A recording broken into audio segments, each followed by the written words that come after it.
तर आम्ही ना आता ना आले तुळजापूरला. तर तुळजापूरला भरपूर म्हणजे भरपूर असं ऊन आहे. भरपूर गर्दी पण होती. त्यामुळं गाडी पार्किंगला एका साईडला लावायची आणि तिथून चालत यायचं. तर असं आता ऊन जास्त असल्यामुळं सगळीकडे असा हिरवा कलरचा कपडा होता. पूजेचं सामान घेतलं. असं सगळीकडे असं हंतरलेलं होतं. त्याच्यावरून पाणी वगैरे ओतलेलं असायचं. त्यामुळे थंड असं थोडंसं पायांना वाटत होतं. नंतर मम्मीने इथे हळदी-कुंकू घेतला, नारळ घेतला, पूजेचं थोडंफार साहित्य घेतलं. इथं आहे अन्वी. अन्वी बघा कशी उभा राहिली. नंतर मग आम्ही आता मंदिरामध्ये जाणार आहे. मंदिरामध्ये जाऊन नंतर दर्शन वगैरे घेतलं. गर्दी खूप जास्त होती आणि तुळजापूरला कसं ज्यांची नवीन लग्न झालेत ना, तशी जोडपी जास्त येतात.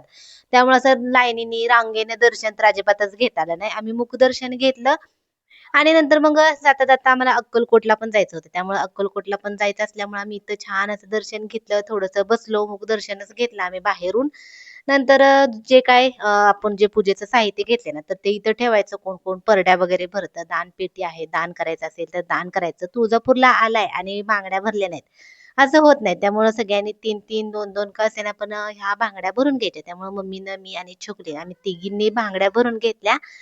आणि मस्त असं आमचं दर्शन झालं. तर तुम्हाला तुळजापूरचा मिनी ब्लॉग आहे ना, तर तो कसा वाटला ना, तो कमेंट करून नक्की सांगा. व्हिडिओ आवडला असेल तर व्हिडिओला लाईक, शेअर आणि सबस्क्राईब नक्की करा. चला तर मग बाय.